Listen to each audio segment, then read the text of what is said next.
கரூர் சம்பவத்தின் போது காவல்துறை தகுந்த பாதுகாப்பு கொடுத்ததா என முதல்வர் விஜய் கேள்வி எழுப்பியுள்ளார். நமக்காக வந்துள்ள மக்களை காக்க வைத்து ஆதாயம் தேடுபவன் நான் அல்ல என்றார். கரூர் சம்பவம் என் வாழ்வின் மிகப்பெரிய வலி. போலீஸ் முறையான பாதுகாப்பு கொடுக்கவில்லை என முதல்வர் விஜய் குற்றம் சாட்டினார். கரூரில் நடந்த சம்பவம் என் மனதின் ஆறாத காயம் என முதல்வர் விஜய் கூறினார். எவ்வளவு உயரத்திற்கு போனாலும் சில வலிகள், காயங்கள் மறக்க முடியாதது என பேசினார்.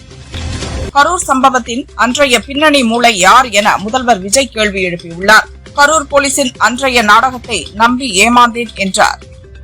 என் அக்கா தங்கைகளின் மழலை மாறாத தங்க பிள்ளைகளை கரூர் சம்பவத்தில் இழந்துவிட்டோம். அந்த வழியில் இருக்கும் என்னை ஏளனம் செய்து என் மீது பழி போடலாமா என முதல்வர் விஜய் காட்டமாக பேசினார். கரூரில் உயிரிழந்தவர்களுக்காக தாவேக சார்பில் நினைவு சின்னம் அமைக்கப்படும் என முதல்வர் விஜய் தெரிவித்துள்ளார்.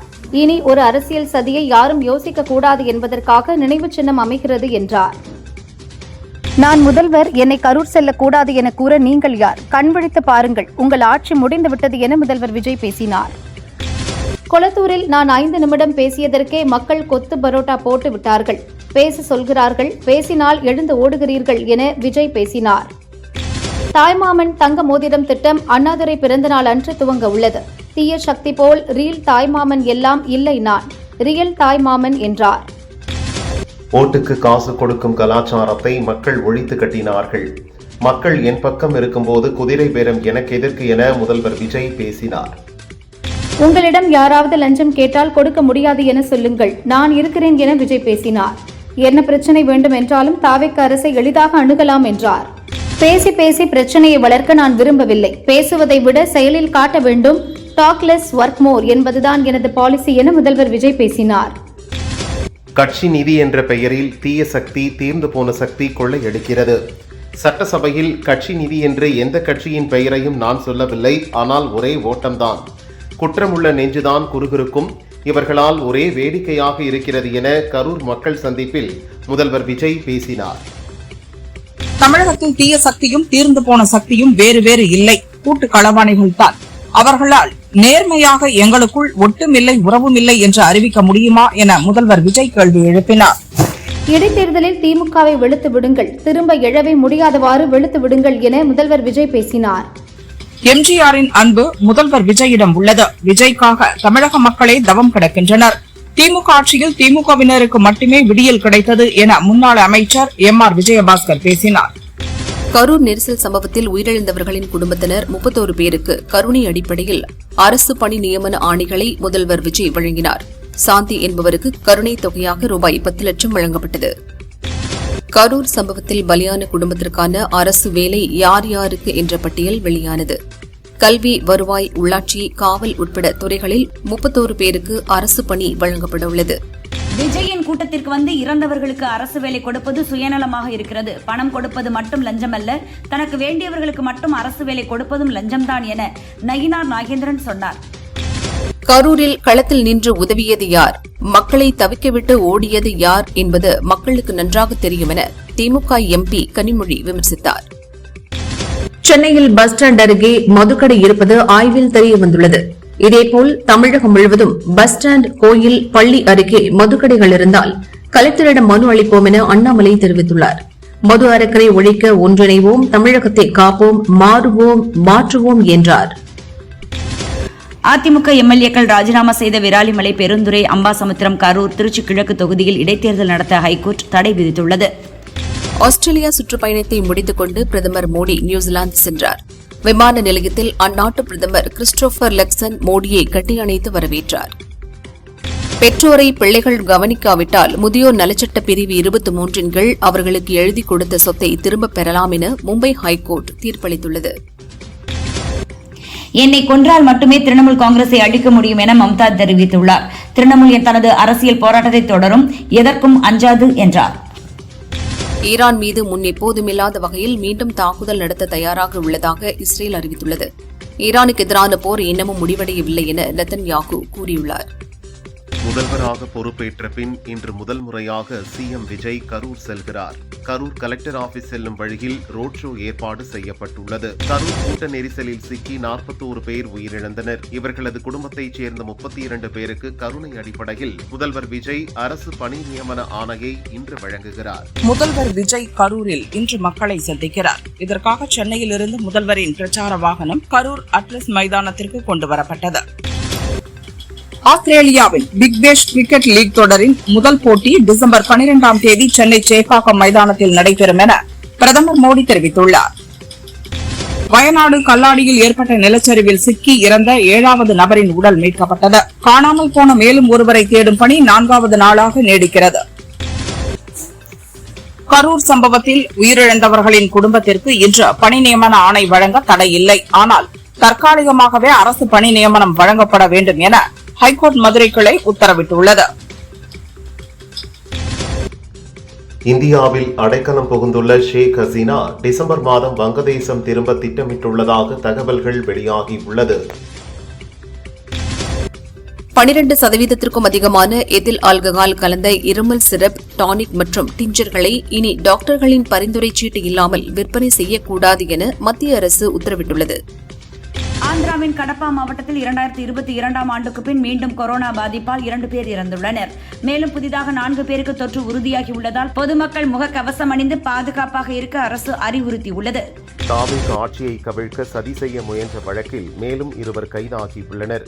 அவர்களிடமிருந்து 56 லட்சம் ரூபாய் பறிமுதல் செய்யப்பட்டது. கரூர் செல்லும் முதல்வர் விஜயை சந்திக்க இன்று காலை முதல் அட்லஸ் மைதானம் வாசலில் தாவேக தொண்டர்கள் நீண்ட வரிசையில் காத்திருக்கின்றனர். தாவேக வெற்றிக்கு முக்கிய பங்காற்றிய தேர்தல் வியூக வகுப்பாளர் ஜான் ஆரோக்கியசாமி திருச்சி கிழக்கில் போட்டியிடுவார் என தகவல் வெளியாகியுள்ளது.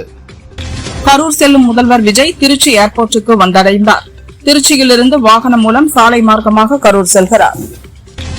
தாவேகவின் வீர தியாகிகளுக்கு அரசு நிவாரணம், அரசு வேலை வழங்கும் இந்த முறை இதுவரை தமிழக அரசு வரலாற்றில் காணாத ஒரு புதிய முறையாக அமைந்திருக்கிறது என முன்னாள் அமைச்சர் உதயகுமார் தெரிவித்துள்ளார். ஆஸ்திரேலியாவில் சுற்றுப்பயணம் மேற்கொண்டுள்ள பிரதமர் மோடியின் நிகழ்வுகளுக்கு அந்நாட்டு பத்திரிகைகள் மிகுந்த முக்கியத்துவம் கொடுத்து தலைப்புச் செய்தி வெளியிட்டுள்ளன. கரூரில் நடக்கும் முதல்வர் விஜயின் மக்கள் சந்திப்பு நிகழ்ச்சிக்கு குழந்தைகளுடன் வருபவர்கள், முதியோர்களுக்கு அனுமதி இல்லை. போலீசாரின் சோதனைக்கு பிறகே பங்கேற்பாளர்களுக்கு அனுமதி வழங்கப்படுகிறது. தமிழகத்தில் உள்ள 181 அரசு கலை அறிவியல் கல்லூரிகளில் 125 கல்லூரி முதல்வர் பணியிடங்கள் காலியாக இருப்பதாக வந்துள்ள செய்தி அதிர்ச்சி அளிக்கிறது என நயினார் நாகேந்திரன் தெரிவித்துள்ளார். கொஞ்சம் கொஞ்சமாக உருக்குலைந்து கொண்டிருக்கும் உயர்கல்வித்துறையை உயர்த்த வேண்டும் என்றார். திருச்சி விமான நிலையத்திலிருந்து கரூருக்கு சென்ற முதல்வர் விஜய்க்கு பொதுமக்கள் மலர் தூவி உற்சாகமாக வரவேற்பு அளித்தனர். கரூர் தாவேக நிகழ்ச்சியில் செய்தி சேகரிக்க ஊடகங்களுக்கு அனுமதி மறுக்கப்பட்டுள்ளது. செய்தியாளர்கள் வெளியேற்றப்பட்டுள்ளனர். ஊடகத்தினரோடு ஆனந்த் பேச்சுவார்த்தை நடத்தி வருகிறார். தமிழகத்தில் உள்ள 181 அரசு கலை அறிவியல் கல்லூரிகளில் 125 கல்லூரி முதல்வர் பணியிடங்கள் காலியாக இருப்பதாக வந்துள்ள செய்தி அதிர்ச்சி அளிக்கிறது. உடனடியாக முதல்வர்களை நியமிக்க வேண்டும் என அன்புமணி வலியுறுத்தியுள்ளார். கிட்டத்தட்ட 69% பணியிடங்கள் நிரப்பாமல் உள்ளது என்றார். கரூர் விழா அரங்கிற்கு முதல்வர் விஜய் வந்தார். அவரை அமைச்சர்கள் ஆதவ் அர்ஜுனா, ஆனந்த் உள்ளிட்டோர் வரவேற்றனர். முதல்வர் விஜய் கருப்பு சட்டை அணிந்து வந்தார். கரூர் சம்பவத்தில் உயிரிழந்தவர்கள் குடும்பத்திற்கு முதல்வர் தற்காலிக அரசு பணி வழங்கப்படுகிறது. நியமன ஆணையை பெற பாதிக்கப்பட்டவர்கள் குடும்பத்தினர் கலெக்டர் ஆபீஸில் காத்திருக்கின்றனர். கரூரில் வெண்ணெய்மலை பகுதியில் முதல்வர் விஜயின் மக்கள் சந்திப்பு தமிழ்தாய் வாழ்த்துடன் தொடங்கியது. முன்னதாக அரங்குக்குள் நுழைந்த முதல்வர் மாவட்ட செயலாளர் மதியழகனை ஆறு தழுவி அன்பை வெளிப்படுத்தினார். கரூரில் முதல்வர் விஜயின் மக்கள் சந்திப்பு நிகழ்ச்சி துவங்கியது. விஜய் சிறப்புரைக்கு முன்னதாக மாவட்ட செயலாளர்கள், எம்எல்ஏக்கள், அமைச்சர்கள் வாழ்த்துரை வழங்கி வருகின்றனர். தமிழகத்தில் சட்டசபை இடைத்தேர்தலுக்கு தடை விதிக்க கோரிய வழக்கின் தீர்ப்பை தேதி குறிப்பிடாமல் ஹைகோர்ட் ஒத்திவைத்தது. அதிமுகவின் நிரந்தர பொதுச் செயலாளர் அம்மா என்று சொன்னோம், அதேபோல நிரந்தர முதல்வர் என இப்போது தளபதியை சொல்கிறோம் என்கிறார் எம்.ஆர். விஜயபாஸ்கர். நம்ம கட்சிக்கு வந்துட்டீங்க என சின்ன பிள்ளைகள் என்னை பார்த்து கேட்கின்றனர் என்றார். கரூரில் நடைபெறும் நிகழ்ச்சியில் முன்னாள் அமைச்சர் எம்.ஆர். விஜயபாஸ்கர் முதல்வர் விஜய்க்கு வாழ்பரிசு அளித்தார். நமக்கு பல வழிகளை தந்தவர்களுக்கு 2026ஆம் ஆண்டு தேர்தலில் மக்கள் தக்க பதிலடி கொடுத்து விட்டனர். இது என்றும் நிரந்தர பதிலடியாக நிலைத்திருக்க வேண்டும் என முதல்வர் விஜய் பேசினார். அரசியலில் வெற்றி தோல்வி சகஜம், பதவி வெறி பிடித்து அலையக்கூடாது, தீய சக்தி என்றைக்கும் திருந்தாது என முதல்வர் விஜய் ஸ்டாலினை சாடினார். கரூர் வெண்ணெய்மலை அட்லஸ் மைதானத்தில் இருந்து கலெக்டர் ஆபீஸ் வரை முதல்வர் விஜய் ரோட் ஷோ நடந்தது. வழிநெடுகிலும் தொண்டர்கள் முதல்வருக்கு உற்சாக வரவேற்பளித்தனர். ஸ்ரீவில்லிபுத்தூர் நெசவாளர்களின் வாழ்வாதாரம் காக்க அரசு உடனே நடவடிக்கை எடுக்க வேண்டும் என நயினார் நாகேந்திரன் வலியுறுத்தியுள்ளார். 2 மாதங்களாக கூட்டுறவு சங்கங்கள் மூலம் நூல் தராததால் 5000த்திற்கும் மேற்பட்ட நெசவாளர் குடும்பங்கள் பாதிக்கப்பட்டு கஞ்சி தொட்டி திறக்கும் அவலம் ஏற்பட்டுள்ளது என்றார். தமிழகத்தின் விலை மதிப்பற்ற தொல்பொருட்கள் மீட்கப்பட்டது மகிழ்ச்சி அளிப்பதாக துணை ஜனாதிபதி CP ராதாகிருஷ்ணன் கூறியுள்ளார். இவற்றின் வருகை இந்திய கலாச்சார பாரம்பரியத்தை மீட்டெடுப்பதிலும் பாதுகாப்பதிலும் மற்றொரு புதிய மைல்கல்லாக அமைந்துள்ளது என்றார்.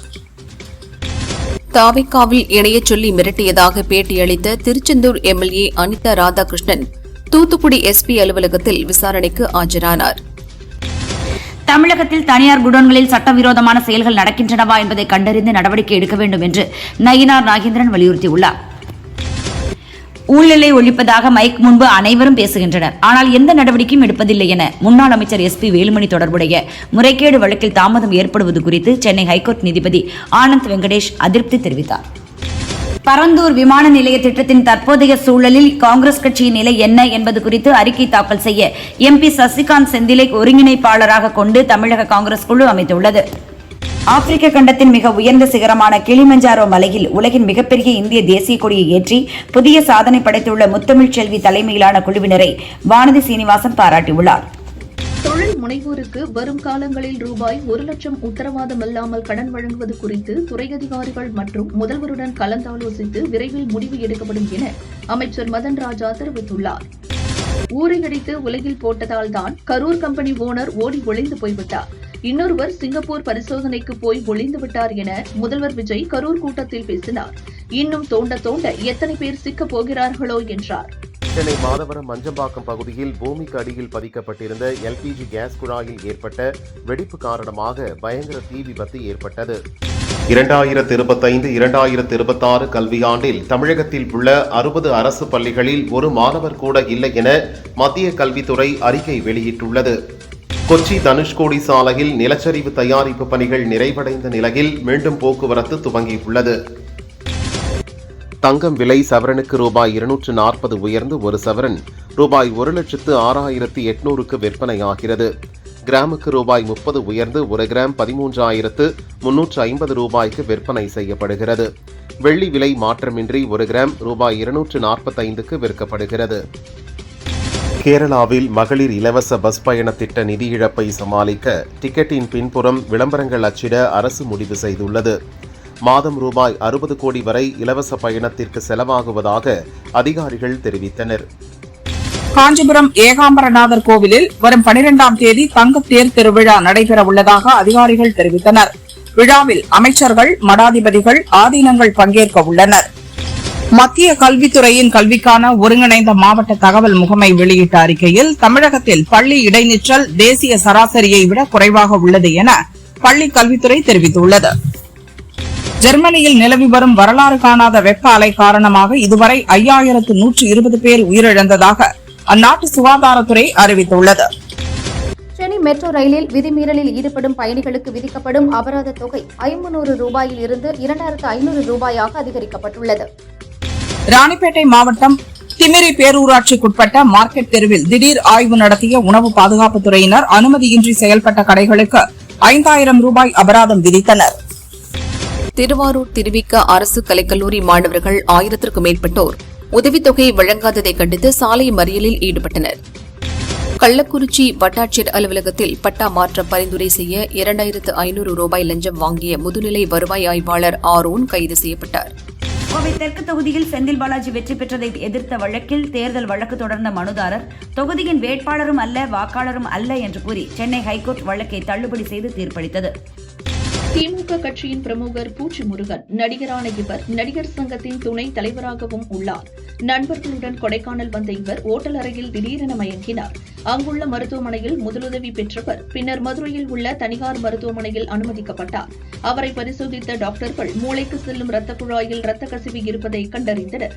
தொடர்ந்து விமானம் மூலம் சென்னைக்கு அழைத்து செல்லப்பட்ட பூச்சி முருகன் தனியார் மருத்துவமனையில் சேர்க்கப்பட்டுள்ளார். சதுரகிரி சுந்தர மகாலிங்கம் கோவிலுக்கு செல்ல பக்தர்களுக்கு ஜூலை 12 முதல் 15ஆம் தேதி வரை அனுமதி அளிக்கப்பட்டுள்ளது. கோயிலில் ஆனி மாத பிரதோஷம் அமாவாசையை முன்னிட்டு பக்தர்கள் மலையேற வனத்துறை கோயில் நிர்வாகம் அனுமதி அளித்துள்ளது. சிவகங்கை மாவட்டம் ஊரவையில் ஸ்ரீ பாலகுரு மகா சாஸ்தா ஐயனார் கோயில் ஆனி மாத விழாவில் புரவி எடுப்பு விழா விமர்சையாக நடந்தது. நெல்லை இரட்டை கொலை வழக்கில் வீரவநல்லூர் அருகே பதுங்கியிருந்த குற்றவாளி அஜித்தை போலீசார் துப்பாக்கியால் சுட்டு பிடித்தனர். அஜித் அறிவாளால் போலீசை தாக்க முயன்றதால் தற்காப்பு நடவடிக்கை என போலீஸ் தரப்பில் விளக்கம்.